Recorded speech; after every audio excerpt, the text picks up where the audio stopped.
आज हम लोग देखते हैं कि गैल्वेनी सेल जो स्टडी कर रहे थे और जिसको वोल्टाइक सेल भी बोला जाता है, तो उसमें हम लोग क्या देख रहे थे। जो भी प्रोसेस था, हम लोग एक हाफ सेल लिए थे, एक एनोडिक हाफ सेल था और एक कैथोडिक हाफ सेल था, और उसमें साल्ट ब्रिज यूज किया गया था। और जब साल्ट ब्रिज आप यूज किए थे तो सारा प्रोसेस आप देख रहे थे, तो ऑटोमेटिक है जब प्रोसेस हो रहा था तो उसमें एक कंडक्टर आप यूज किए थे। दोनों एनोड को क्या किए थे, कंडक्टर से जोड़ दिए थे। वहां अमीटर भी यूज कर सकते हैं या तो वोल्ट मीटर भी यूज कर सकते हैं। तो वहां जब जोड़िएगा तो कुछ आपका वोल्टेज मेजर होगा। तो एक तो ऑटोमेटिक है वो वोल्टेज कहां से आया, दोनों दिया होगा। आपका एनोड वाला पार्ट भी दिया होगा कुछ वोल्टेज, कुछ आपका कैथोड वाला भी पार्ट दिया होगा, और दोनों का जो वहां पर आएगा डिफरेंस, पोटेंशियल डिफरेंस जो आएगा, दैट इज कॉल्ड आपका ईएमएफ, सेल का ईएमएफ कहलाएगा। टोटल आपका वहां मेजरमेंट होगा, क्योंकि जब अमीटर या वोल्ट मीटर वहां कुछ भी यूज करिएगा तो वहां टोटल आपका मेजरमेंट होगा। तो चलिए सबसे पहले देखते हैं वहां जो टोटल मेजरमेंट हो रहा है। तो डिफरेंट आप सॉल्यूशन लिए हुए हैं, एक इलेक्ट्रोड है और एक एनोड वाला पार्ट इलेक्ट्रोड का होगा, एक कैथोड वाला होगा। तो अपना अपना सबका अपना अपना क्या होगा, पोटेंशियल होगा, जिसको बोलेंगे इलेक्ट्रोड पोटेंशियल। और दोनों इलेक्ट्रोड पोटेंशियल का जब भी डिफरेंस हम लोग निकालेंगे तब उसको बोलेंगे EMF of cell, electromotive force बोलिए, या उसको क्या बोलेंगे, ई सेल बोलेंगे। तो पूरा बैटरी का आपको जब भी निकालना हो तो एनोड और कैथोड दोनों को कंसीडर करेंगे, लेकिन अपना अपना पर्टिकुलर जो पोटेंशियल होगा उसको बोलते हैं इलेक्ट्रोड पोटेंशियल। तो हम लोग यहां से सबसे पहले स्टडी करते हैं इलेक्ट्रोड पोटेंशियल क्या होता है। यहां से देखते हैं इलेक्ट्रोड पोटेंशियल। इलेक्ट्रोड पोटेंशियल, तो इलेक्ट्रोड पोटेंशियल क्या होता है इसको देखने का कोशिश करते हैं। ई क्या होता है, इलेक्ट्रोड पोटेंशियल क्या होता है। तो इलेक्ट्रोड पोटेंशियल कब हम लोग यूज करेंगे, जब हम लोग पर्टिकुलर एनोड पे बात करते हो या पर्टिकुलर कैथोड पे बात करते हो, तभी आप इलेक्ट्रोड पोटेंशियल का यूज कर सकते हैं। जब दोनों को वायर से आप कनेक्ट कर दीजिएगा, अब जब वोल्टेज आप मेजर करिएगा तो उसको बोलेंगे ई सेल। तो उसको बाद में स्टडी करते हैं। तो इलेक्ट्रोड पोटेंशियल क्या होता है ध्यान से देखिए। तो यदि हम कभी भी कोई भी सॉल्यूशन ले तो हम लोग जानते हैं कि इसके बीच में एक रड होता है जिसको इलेक्ट्रोड बोला जाता है। क्या बोला जाता है, इलेक्ट्रोड। और इसमें आप क्या लेते हैं, एक सॉल्यूशन ले लिए, और क्या होगा, इसको कौन सा सॉल्यूशन बोलेंगे, इलेक्ट्रोलाइटिक सॉल्यूशन। इसको कौन सा सॉल्यूशन बोलेंगे, इलेक्ट्रोलाइटिक सॉल्यूशन। तो यहां पर हो गया आपका इलेक्ट्रोलाइटिक सॉल्यूशन, और यहां जो आप यूज कर रहे हैं इसको बोलेंगे इलेक्ट्रोड। तो एक आपका आ गया इलेक्ट्रोड, ठीक है, इलेक्ट्रोड हो गया। अब बात आया कि इसमें कुछ ना कुछ प्रोसेस होता है, तो दोनों का प्रोसेस होता है। आपका सॉल्यूशन भी होना चाहिए और आपका क्या होना चाहिए, रड होना चाहिए, जिसको एनोड और कैथोड कुछ भी बोलेंगे, वो डिपेंड करता है किस तरह उसको यूज कर रहे हैं। अब बात आया, जब इसका मतलब है जो भी प्रोसेस होगा उसमें इसका भी इन्वॉल्वमेंट होगा और इसका भी इन्वॉल्वमेंट होगा। तो इलेक्ट्रोड पोटेंशियल किसको बोलते हैं, the potential difference between electrode and electrolytic solution. Electrode and electrolytic solution के बीच जो पोटेंशियल डिफरेंस आएगा उसी को बोलना है इलेक्ट्रोड पोटेंशियल। देखिएगा ध्यान से, द पोटेंशियल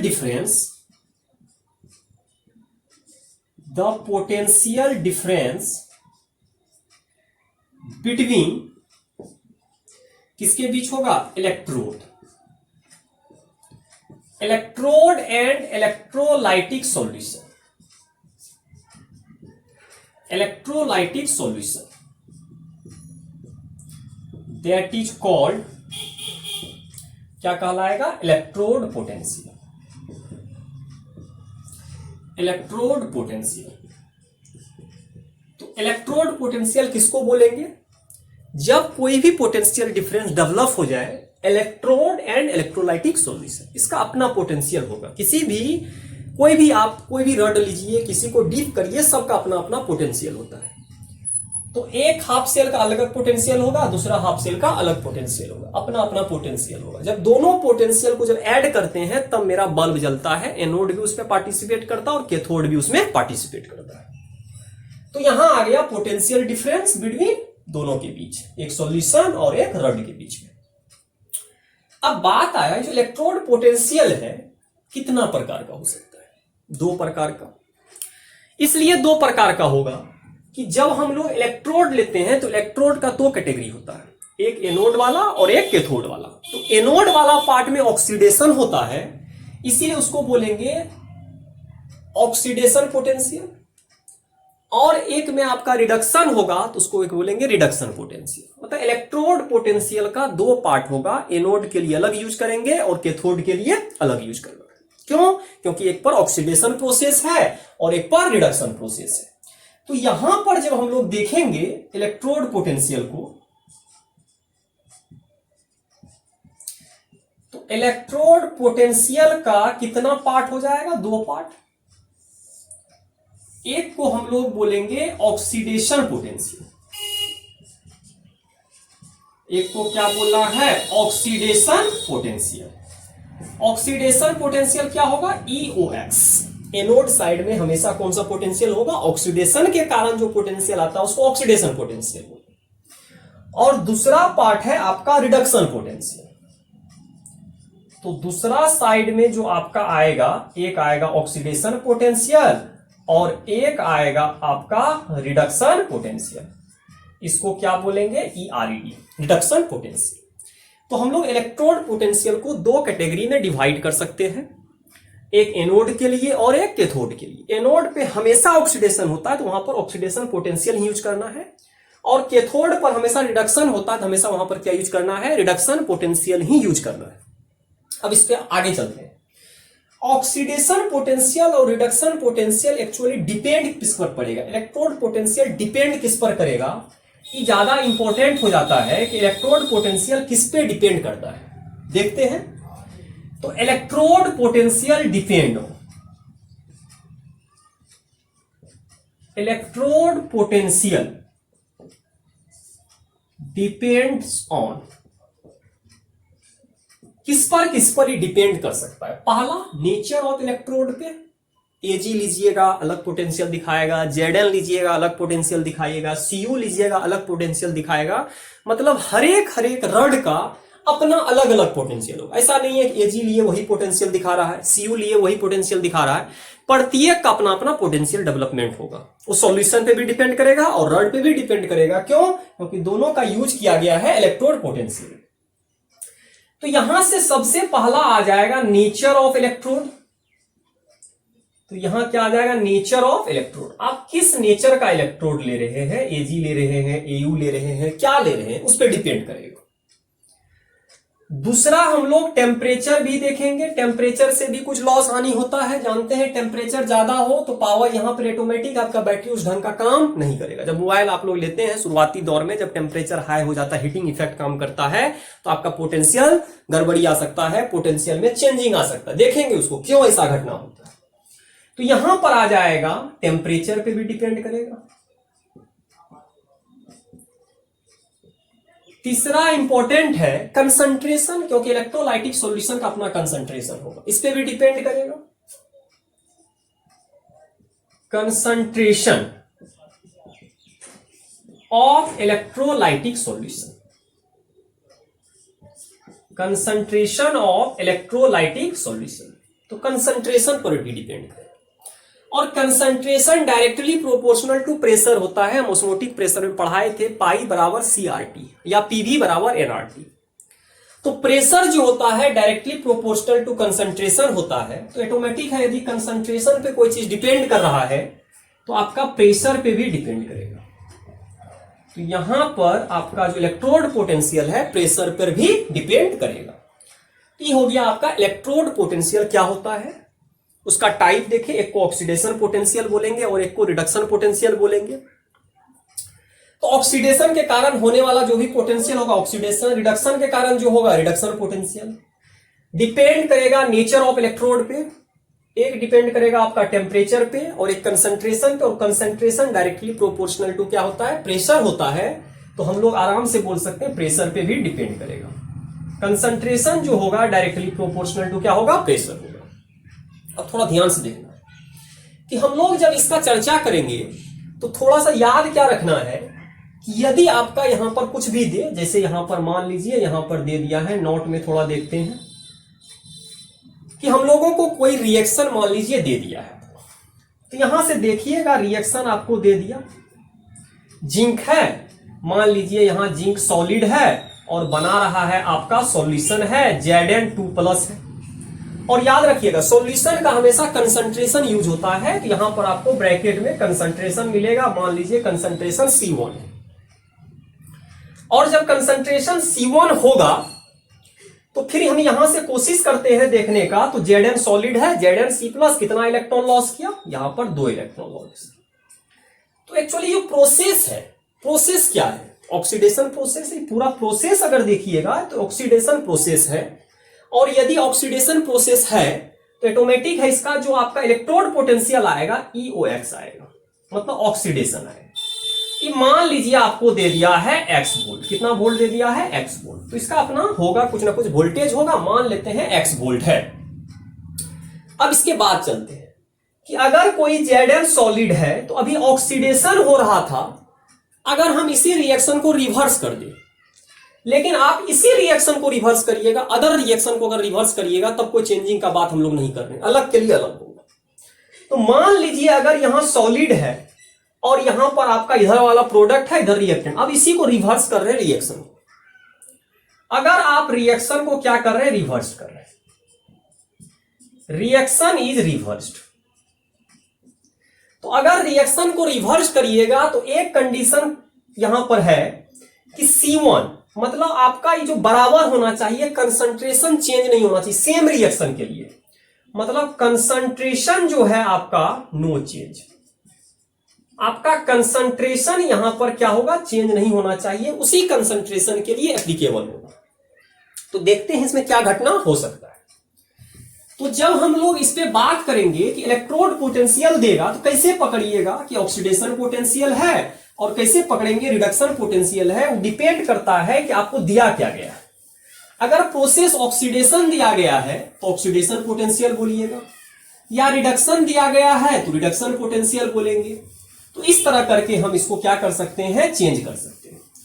तो अब देखना क्या है, यहां ध्यान से देखिएगा कि आपको किस तरह करके इसको यूज करना है। रिएक्शन को रिवर्स कर, जब रिएक्शन को रिवर्स करिएगा तो इसी रिएक्शन को आप क्या लिखिएगा, Zn2+, यहां पर आ जाएगा आपका C1, दूसरा 2 इलेक्ट्रॉन है आपका, यहां पर 2 इलेक्ट्रॉन आ गया, और यहां पर आपका आ जाएगा Zn सॉलिड, मतलब रिएक्शन रिवर्स हो गया। अब जब यहां देखिएगा अब एक्चुअली गेन हो रहा है, गेन ऑफ इलेक्ट्रॉन, यदि गेन हो रहा है तो यहां का प्रोसेस हो जाएगा रिडक्शन, यहां का प्रोसेस क्या होगा, रिडक्शन, मतलब आपको ऑक्सीडेशन दे दिया था, उस रिएक्शन को आप रिवर्स करके रिडक्शन बना दिए। तो याद रखिएगा कि जब इसको रिडक्शन में चेंज करिएगा, यहां पर जब रिडक्शन होगा तो बस साइन ऑपोजिट हो जाएगा। यहां अगर x वोल्ट है तो यहां पर सेम रिएक्शन को अगर चेंज करिएगा तो यहां x वोल्ट आ जाएगा। मतलब आप ऑक्सीडेशन को रिडक्शन में चेंज कर सकते हैं, रिडक्शन को ऑक्सीडेशन में।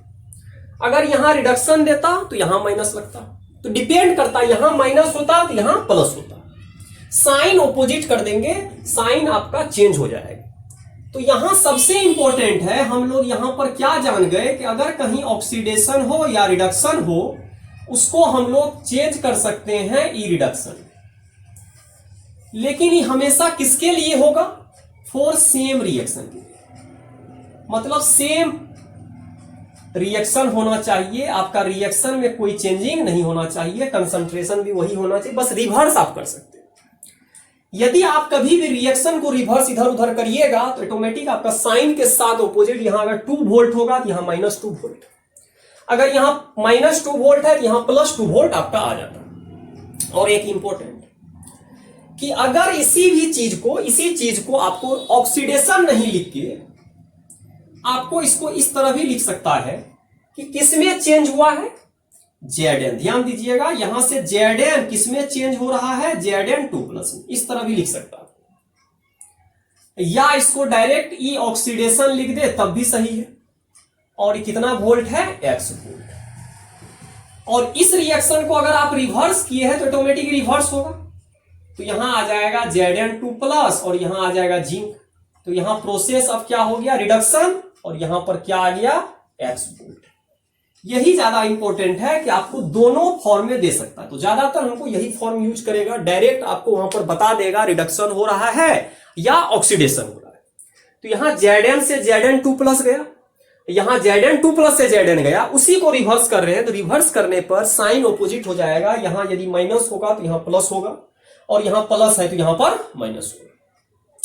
यही आप चेंज कर सकते हैं, किसी भी रिएक्शन को, ऑक्सीडेशन को रिडक्शन बना सकते हैं एज ए रिक्वायरमेंट। आपको अगर रिडक्शन दिया है तो उसको चेंज करके आप ऑक्सीडेशन में कन्वर्ट कर सकते हैं। अब दूसरा बात है कि इसी स्टैंडर्ड, इसमें आप क्या बोल रहे हैं कि टेम्परेचर पर डिपेंड करेगा, प्रेशर पर डिपेंड करेगा, कंसंट्रेशन पर डिपेंड करेगा। ये डिपेंड तो बहुत चीज पर कर रहा है, तीन तीन चीज पे डिपेंड कर रहा है, यहां ध्यान से देखिएगा। टेम्परेचर, नेचर ऑफ इलेक्ट्रोड का मतलब है इलेक्ट्रोड आप कुछ भी ले सकते हैं, तो कोई डिपेंड नहीं करता, वो तो आप पर कंपनी जब बनाती है तो कोई भी चीज यूज करेगी तो लिख देगी।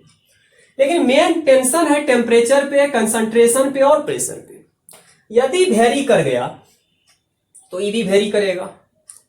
लेकिन जब मार्केट में कोई बैटरी आता है तो स्टैंडर्ड आता है। स्टैंडर्ड इसका मतलब उसका कुछ बिगड़ना नहीं चाहिए, 12 वोल्ट का है तो 12 वोल्ट ही होना चाहिए, ना ज्यादा होना चाहिए ना कम होना चाहिए।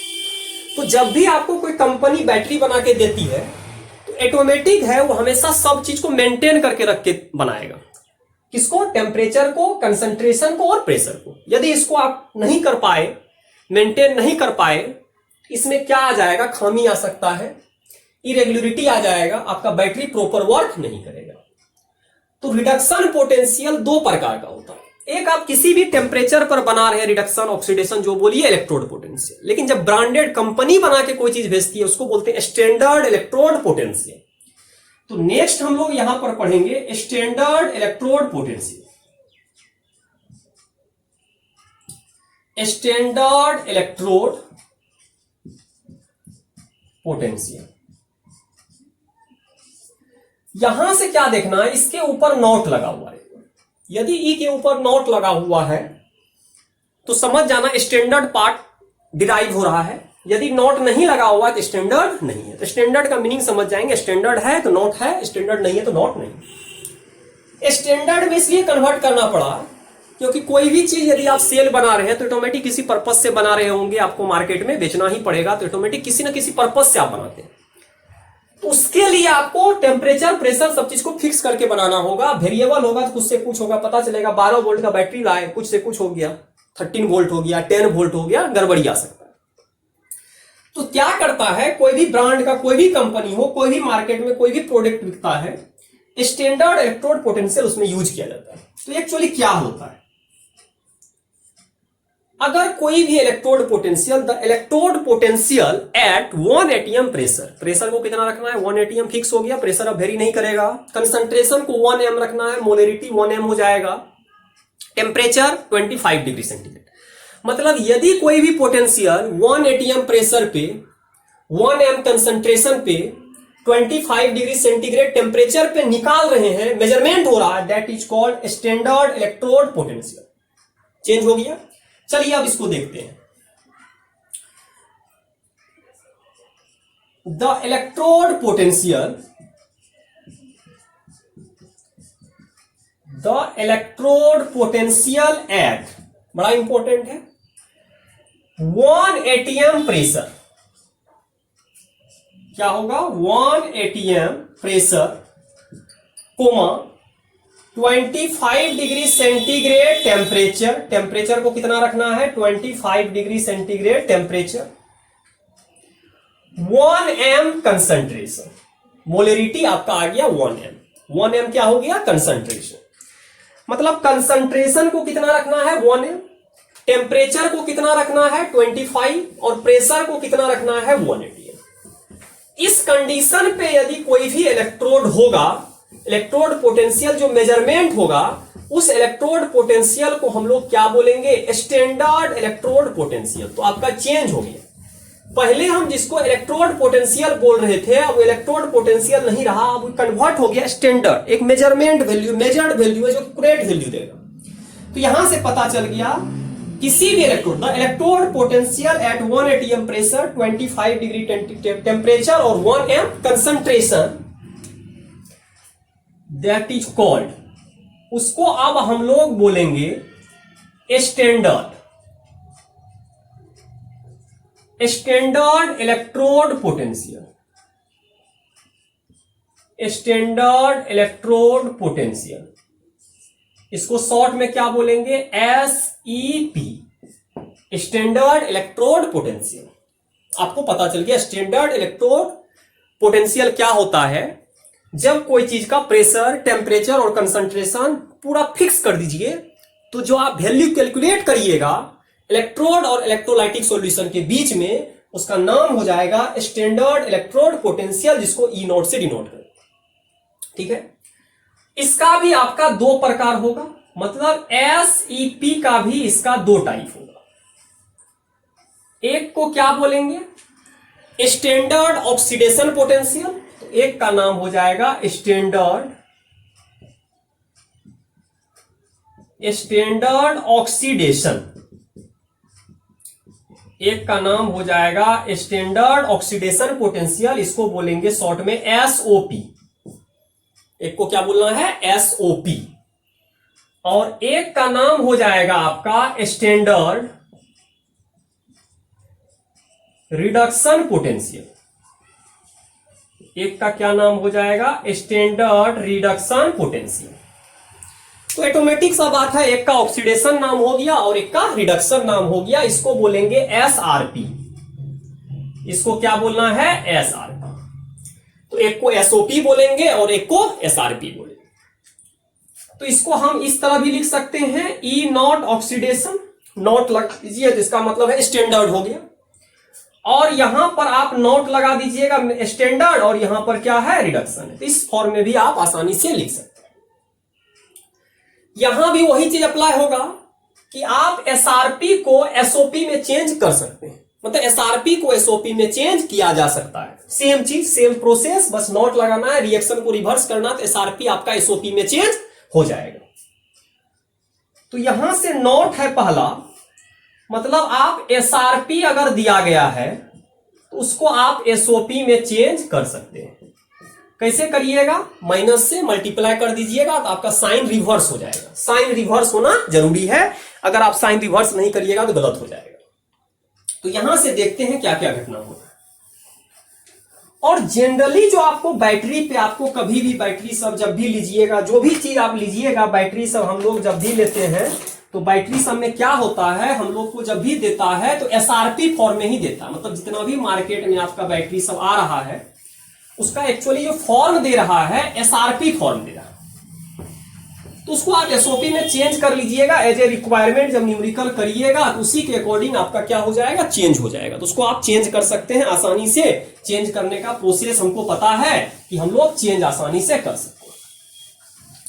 तो जैसा आपको दिया गया हो उसी अकॉर्डिंग आप क्या करिएगा, चेंज कर लीजिएगा, और चेंज करने के बाद क्वेश्चन आपका आसानी से बन जाएगा। अब चलते हैं, थोड़ा सा आगे बढ़ते हैं। हमको पता चल गया SRP को SOP में चेंज कर सकते हैं। दूसरा इंपॉर्टेंट पॉइंट है अकॉर्डिंग टू IPSC। मतलब जब आपको IPSC भेज रहा है, कोई भी चीज मार्केट में भेज रहा है, तो IPSC प्रमाणित होकर भेजेगा, वोल्टेज आपका IPSC प्रमाणित होगा। तो यदि कोई चीज IPSC है, मतलब दिया गया जो रहेगा, तो IPSC क्या मानता है, स्टैंडर्ड इलेक्ट्रोड पोटेंशियल जो होगा किसके बराबर होगा, SRP के बराबर। बड़ा इंपॉर्टेंट है। मतलब आपको जब भी IPSC देगा तो SCP जो देगा SRP फॉर्म में देगा हमेशा, और SRP को आप चेंज कर सकते हैं SOP में। देखते हैं, यहां पर मान लीजिए एग्जांपल लेते हैं, मान लीजिए वही कॉपर या जिंक जो भी लीजिए, आप कॉपर ही ले लीजिए। Cu2+ था, यहां पर एक्वस है, और यहां पर कितना इलेक्ट्रॉन लेगा, 2 इलेक्ट्रॉन, बना लिया है Cu सॉलिड। SRP है, रिडक्शन प्रोसेस है, गेन ऑफ इलेक्ट्रॉन है। IPSC तो यही देता है, और यहां पर दे दिया है E0 लगाना होगा। हम क्या बोले थे, इस फॉर्म में भी लिख सकते हैं, Cu2+ से कहां दे दिया, Cu, मान लीजिए दे दिया है Y वोल्ट। आप प्रोसेस आपका रिडक्शन है, इसी प्रोसेस को आप चेंज कर रहे हैं। Cu सॉलिड है, इस रिएक्शन को क्या कर रहे हैं, रिवर्स कर रहे हैं, और यहां पर आ गया आपका ऑक्सीडेशन पोटेंशियल। अब देखिए आपका प्रोसेस आपका रिवर्स हो रहा है। अब देखिएगा Cu जो है कन्वर्ट हो रहा है Cu2+। तो क्या बोले थे, एसआरपी को एसओपी में कन्वर्ट कर सकते हैं। साइन ऑपोजिट कर दीजिएगा, साइन जैसे ही ऑपोजिट करिएगा तो यहां पर देखिए क्या आ जाएगा, -y वोल्ट। तो आपका एक y वोल्ट था और एक -y वोल्ट आ गया। तो यहां से आप कुछ भी कैलकुलेट कर सकते हैं, एसआरपी को एसओपी में कन्वर्ट कर सकते हैं, लेकिन आईपीएससी जब भी देता एसआरपी, तो एज ए रिक्वायरमेंट आप चेंज कर लीजिएगा। अब बात आया सेकेंड इंपॉर्टेंट पॉइंट है यहां से कि एसईपी, ध्यान से देखिएगा, SEP standard electrode potential do not depend on, बड़ा वीवीआई पॉइंट है, इसको ध्यान से रखना है, कभी कभी आपको फंसा सकता है। SEP do not depend on stoichiometry coefficient.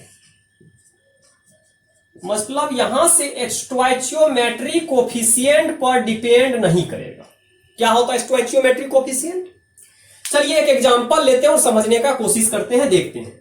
मान लीजिए यहां जिंक दे दिया है, जिंक आपका दे दिया है Zn2+ और यहां पर मान लीजिए दे दिया है एक्वस और 2 इलेक्ट्रॉन गेन करके बना रहा है आपका Zn, आपका बना रहा है, मान लीजिए यहां पर बना रहा है सॉलिड।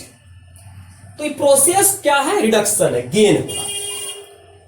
तो यहां मान लीजिए आपको दे दिया है E0 दे दिया है, कहां से कहां दे दिया है, Zn2+ से गया है Zn, मान लीजिए ये दे दिया है W, कुछ भी दे देगा। तो यहां पर अभी स्टोइचियोमेट्री क्या 1, यहां कितना है 1। स्टोइचियोमेट्री बोलते हैं कोई भी एलिमेंट के आगे में कितना मोलर कोफिशिएंट, कितना मोल है। अब रिएक्शन को क्या करते हैं, रिएक्शन इज मल्टीप्लाइड, ध्यान से देखना, रिएक्शन इज मल्टीप्लाइड बाय 3, 4 जो करना है, मोलर कोफिशिएंट किसी भी चीज से गुना कर दीजिए तो मोलर कोफिशिएंट चेंज होगा।